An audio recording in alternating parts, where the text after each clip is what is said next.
Bismillahirrahmanirrahim. Assalamualaikum warahmatullahi wabarakatuh. Pada hari ini saya akan membentangkan mengenai Kota Lama Duyung. Pengenalan. Kota Lama Duyung memainkan peranan penting dalam pembentukan identiti negeri Terengganu sehingga mendapat julukan Negeri Iman atau Terengganu Darul Iman. Kota Lama Duyung ini terletak di Pulau Duyung kira-kira 7 km dari Kuala Terengganu. Kota Lama Duyung adalah rumah lama yang berada di kawasan yang dipanggil kota. Kota ini telah dibina pada tahun 1919 dan siap dibina pada tahun 1920 oleh Datuk Biji Syura yang merupakan seorang hakim. Pada hari ini, Kota Lama Duyung telah dijadikan galeri pameran dan di dalam bangunan ini terdapat artifak-artifak lama seperti tembaga dan peralatan dapur yang telah digunakan suatu ketika masa dahulu. Kota ini telah dibina semula akibat dilanda air deras ketika banjir 1986 dan pembinaan semula dibuat tanpa mengubah reka bentuk yang asal. Permasalahan kajian menerap dan mengembalikan penggunaan seni bina tradisi Melayu dalam kalangan masyarakat. Yang kedua, pemeliharaan Kota Lama Duyung oleh penduduk setempat Pulau Duyung. Aktiviti pemeliharaan kota ini dilakukan oleh penduduk setempat kerana kota ini merupakan salah sebuah bangunan tradisional yang menunjukkan seni binaan masyarakat Melayu terdahulu. Di samping kota ini turut menjadi destinasi tarikan pelancong di Pulau Duyung, Terengganu. Sekian daripada saya. Terima kasih. Bismillahirrahmanirrahim. Assalamualaikum warahmatullahi wabarakatuh. Nama saya Nurul Aindah binti Muhammad Abdul Basit.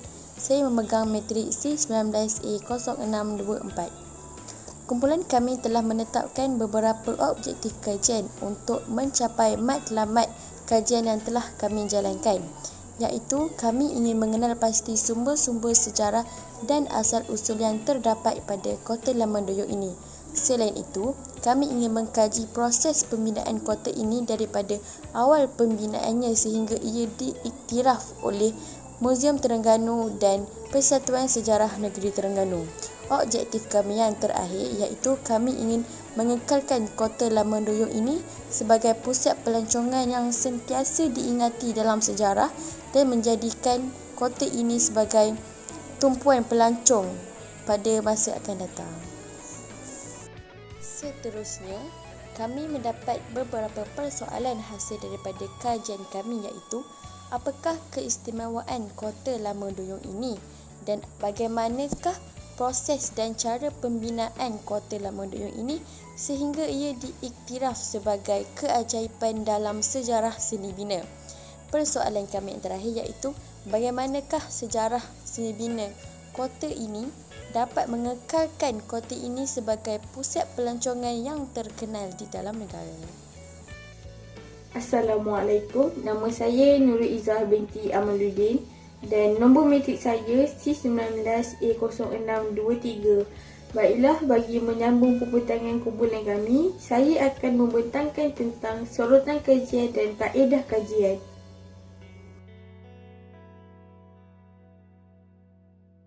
Untuk sorotan kajian, berdasarkan kajian lepas yang telah dijalankan oleh saudara Syazwan Safwan, beliau telah mencatatkan bahawa Kota Lama Duyung ini telah dibina pada tahun 1919 dan siap sepenuhnya pada tahun 1920 oleh Datuk Biji Syura atau nama sebenarnya Nik Muhammad bin Hitam yang merupakan seorang hakim pada zaman tersebut.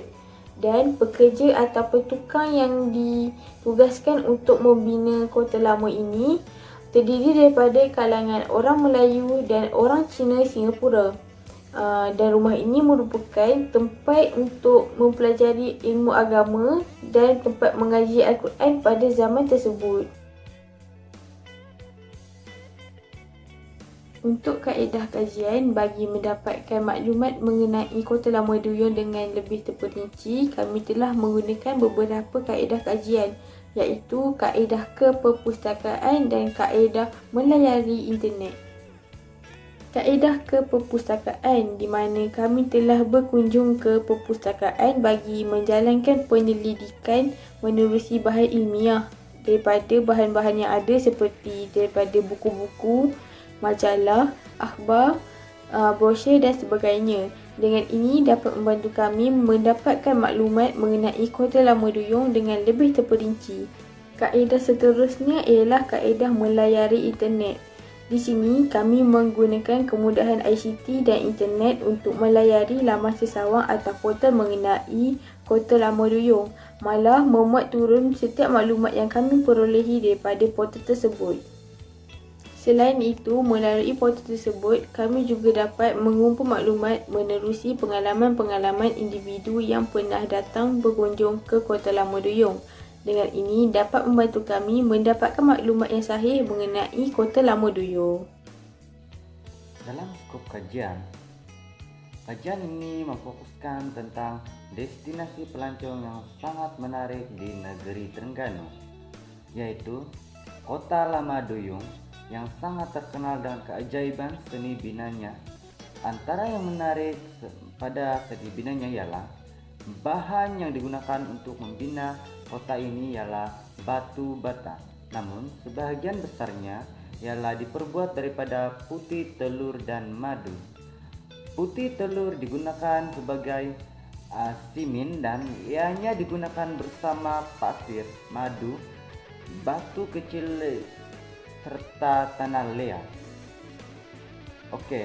Seterusnya saya beralih kepada kepentingan kajian, dan yang pertama ialah mengekalkan keunikan sejarah seni bina Kota Lama Duyung yang menjadi kebanggaan negeri Terengganu. Yang kedua ialah dapat membuka mata masyarakat betapa pentingnya untuk mengkaji sejarah. Dan yang terakhir ialah memberi contoh yang baik pada generasi muda pada masa akan datang. Itu saja dari saya.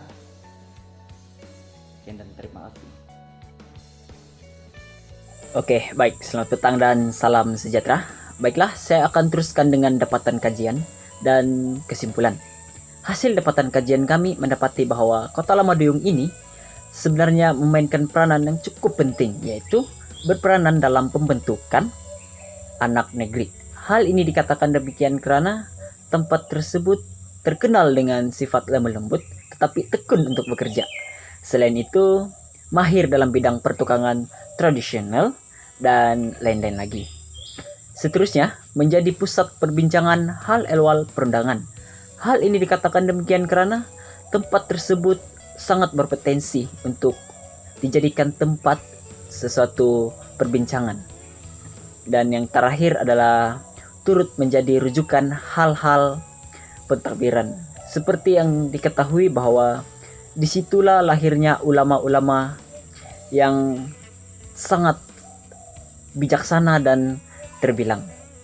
Baiklah, sebagai kesimpulannya, seni bina ini perlu ataupun sangat penting bagi sesuatu lapisan masyarakat dan wajar dikekalkan supaya tidak ditelan arus zaman.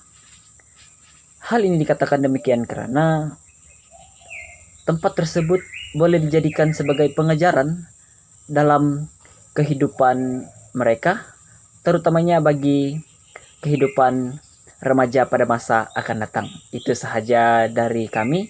Sekian dan terima kasih.